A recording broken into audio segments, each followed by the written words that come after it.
He's looking deep. Clear path to the end zone and outrunning the defense. Farley has a lot of space. He's going to the post and it's picked off. Cooper going across the middle. That is a crazy punt. Isaiah hip it to the house. Step up in the pocket. Escapes a sack. Jordan Jones will outrun everybody. Jalen High got behind the defense. It's picked off by J.J. Jones. He's up the left sideline. One man up beat.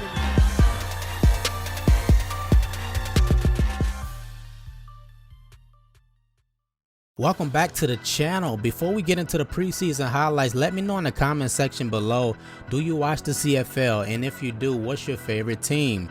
Now we're gonna check out the week 1 schedule. It's already up, but you look at the bottom, Saskatchewan has the week 1 bye, but in this video all 9 teams are going to play. So the team I chose Calgary to play twice. I just picked them out in that week 1 matchup between Edmonton. That's actually a preseason game. So let's get it started. So who are these players? These players come from the MFL.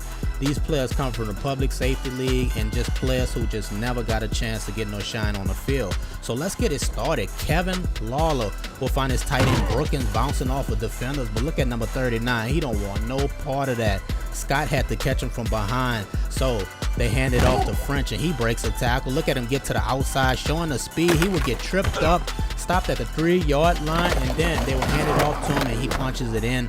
7-0 BC. Look at him. It was a touchdown. He lands on top of a defender, reaches the ball over the goal line. I think his momentum would have carried him anyway, but Heat Schoenfield will come right back and finds Pettit. He got behind the corner, one-on-one coverage. Now it's a foot race to the end zone. He breaks a tackle, gets in, ties the game at 7. But BC drove the ball right back down the field, and they set up a fullback screen. Who would have thought? Look at the fullback turn it up, but he stepped out of bounds at the 1-yard line, but no problem. French will punch it in. 14-7 Lions.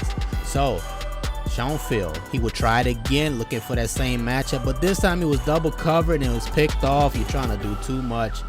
So Lawler, can you increase the lead? Lawler cool under pressure. He don't feel no pressure at all. He will find Arrington wide open. He will find Arrington again, even though this pass was more dangerous, could have got picked off.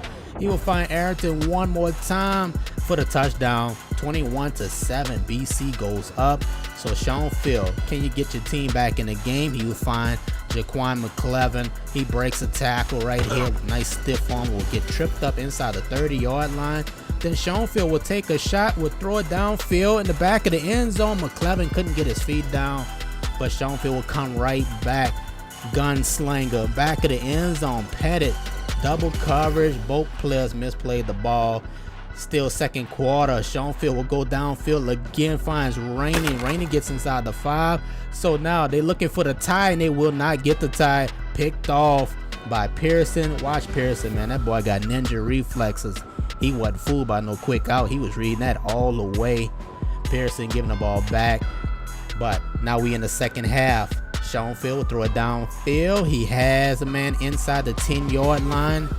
And then they will hand it off to Ron Davison. Took a hard hit, but holds on, falls over the end zone. In his fourth quarter now, Lawler has his guy Arrington. He is stopped right shy of the 40-yard line. Then French will pop one up the middle. That will put them in field goal range to get the final points of the game. BC will hold on 27-21. It's only preseason. Them boys fired up. They ready to go. Our next game, Calgary and Ottawa, man. Jake Preston would throw one up. That ball could have got picked off and hung up in the air, but that was set up. Former MFL running back Ty Williams, he will spin in the end zone. 7-0 Calgary. Then Josiah Brown from the gun would throw an interception. The Stampeders looking strong early on. They get the interception right there. But now second quarter, Brown will fumble the ball, but there's no way you can get to the quarterback that fast, right? And you're right, because there's a flag on the play for defensive offsides. They caught a break until this play. Jerry Watkins puts the ball on the ground, recovered by James Smith. Looked like Smith falls on it. Watkins runs right into the side of his player, and the ball came flying out. So Pressman, can you get points? No, he will give it right back to Ottawa. Interception. So what can he do with it? Brown on 4th down. they will turn the ball over on downs. What should you do as a defensive lineman if you can't get to the quarterback, knock it down? He got way up in the air, athletic defensive end. So Preston this time will take full advantage of it, finds Edwards, and he gets past the defense inside the 10, inside the 5-yard line, and that will set up Preston to his tight end. 14-0, fourth quarter. Josiah Brown play action. He would check it down to Watkins. Watkins bounces off a defender. Still running. Jerry Watkins will get just past the 40-yard line. Then Brown trying to make something happen. He will force it downfield. Receiver fell down and Smith will get the interception. Stop right at the 40-yard line. Then later in the fourth, Brown just trying to do too much. Not getting no help from his team. He will get sacked for the safety. He took a big hit. 16-0 Calgary. Then less than a minute remaining in the game. Brown would throw another interception. Then Preston would come back, give the ball back to Ottawa. And then Ottawa finally would try to get downfield to put some points on the board. They were going to be set up right shy of the 20-yard line, but on fourth down, Brown could not convert. Receiver dropped the football. They lose 16-0. Next game up, the Argonauts facing Winnipeg, and now Jake Staten on the field, and he would throw an interception early on. That would get picked off. Toronto is going to run away with this thing, starting with this. Ed Guerrero play action. He played in the International Football League. He finds his receiver, then Shaw Lane. He gonna have a monster game. 7-0 Toronto. And then second quarter, a near block punt. Ralston lost track of the football. He will field it inside the 5. Look at him pick it up. Ralston will try to create some space, but he lost the football, and it's recovered by Toronto. And look who forced the fumble. It was Lane, playing offense and special teams. Lane caused the fumble, set Toronto up real nice, and they're not gonna waste no time. Guerrero fires one into his tight end. 14-0, just like that. But with seconds left in the first half, Jake Staten would throw the Hail Mary. No time left on the clock. It would get picked off, but not so fast. There is a flag on the play. That's why you try it anyway. Throw the Hail Mary. That will put them on the 1. You're going to QB sneak it, right? And Staten falls backwards, and they go into the half with no points. I mean, you can't believe that. So second half of the game, this is the opening kickoff. They kick it deep to Terrence Jukes, and he will start juking. Look at Jukes. Look like he was shot out of a cannon. Gets past the kicker, broke one tackle. Man, you're not catching him. The boy got one track mind. That's a touchdown. 21-0. Toronto is rolling. Then Staten trying to get something done. He will find Jason Pitts.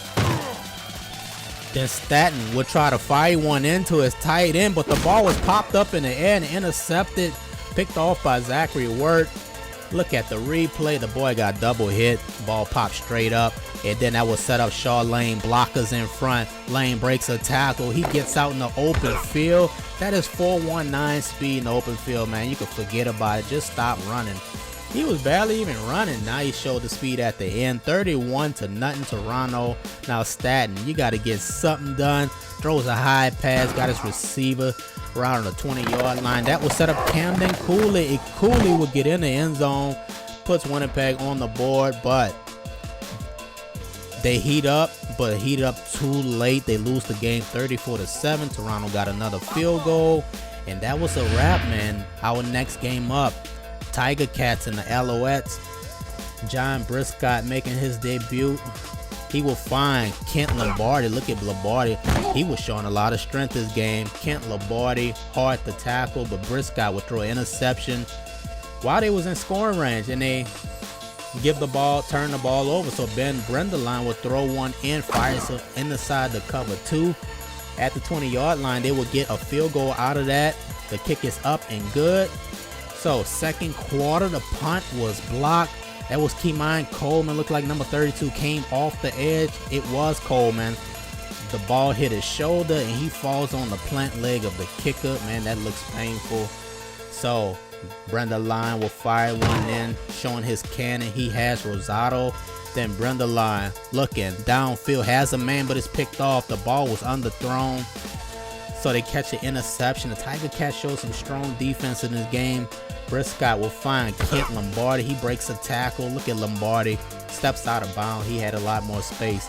But second half of the game, the Tiger Cats almost got the safety, but Montreal called the most unlikely play on the goal line, the quick screen. You're not used to seeing that play right there. Rosado breaks free, and they got a little breathing room until they lost the football, recovered by the Tiger Cats.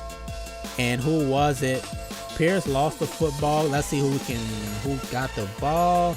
Who came up with it? I couldn't really see, but Briscott will take full advantage of the turnover, finds a receiver, gets the lead 7-3. Hamilton is up. Then the defense shows off. They get the sack and get them off the field. Then Briscott try to run draw. Alfonso Boone lost the football, recovered by Montreal, who has a chance to win it. So they start coming out with the quick screens. That's the only play that was working for them. Rosado in the open field. They run it again, and Rosado breaks free. He gets the first down and more. Then they will run play action. Big Ben throwing downfield, but nobody's home. Had two receivers in the area, but nobody came up with it. So Brenda Line will have fire downfield. They get a man at the 10-yard line, but Hamilton brings pressure. They get there, and it's picked off. That was the ball game right there. The defense sealed it up. 7-3. That was a tough defensive game, but Hamilton holds on to the win. And our final game, there you go, Edmonton and Calgary playing their second game like I told you in the beginning. Isaac Sharp with a big reception in the first quarter of this game. That will give them the 3-0 lead. That ball just got in there. Then as Alex McCain will find Sharp again. This on their next possession. Play action. McCain downfield. It is wearing this play out. 10-0. Edmonton goes up and control this game. This time, McCain will get picked off by Jacob Window. Calgary just woke up. Maybe we have a ball game now. Let's see. Preston will step up in the pocket. Under fire, he get it off. Receiver holds on to the ball, and that will set up Preston. Dangerous throw. Should have been picked off, but Edwards comes down with it. They cut the lead down to 3.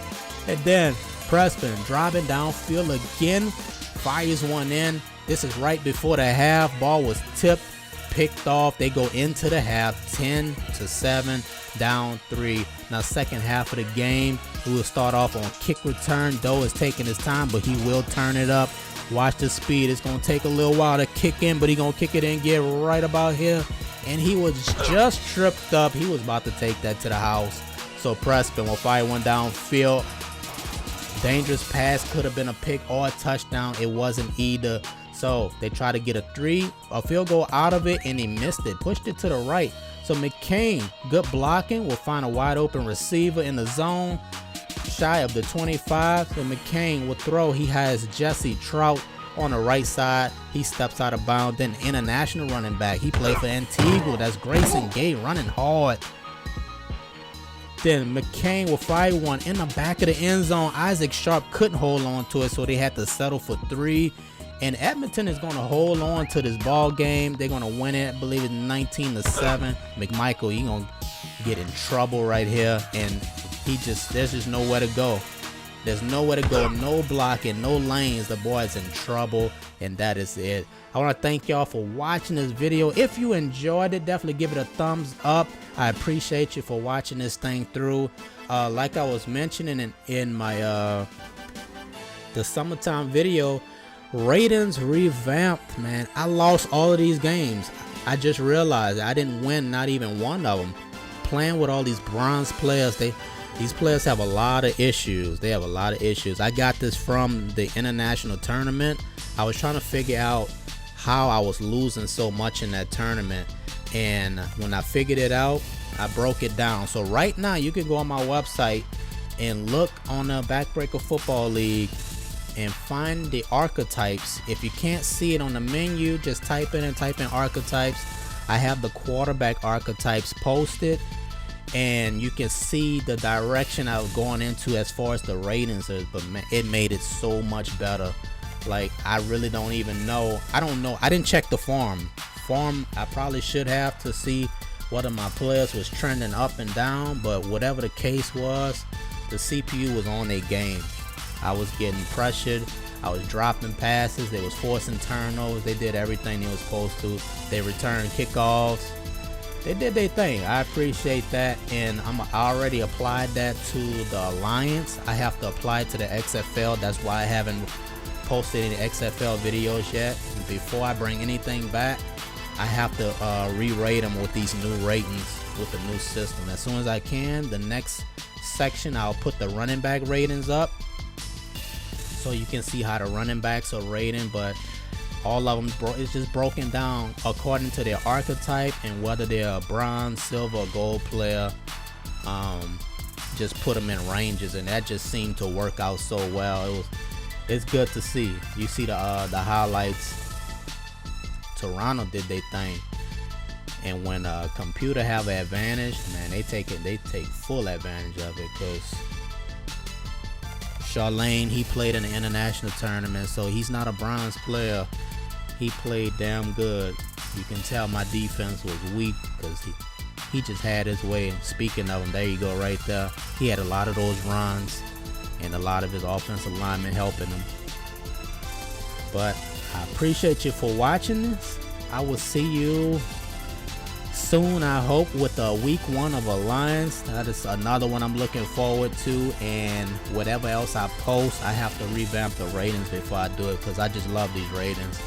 I have to change the college football ratings also, so it takes a little time. It sucks, but it's so worth it, especially after seeing these games and playing. It's worth it to have the CPU play against you that way. But that is it, man. That's your boy Highlight. I am out trying to get Sports Mania out for Monday, and I will hope to see you in the comments. Comment below. Definitely get this thing thumbs up if you like it, and if you're new to the channel, subscribe, because maybe you'll get a chance to get in the game somewhere along this season, or hopefully next season. We'll see.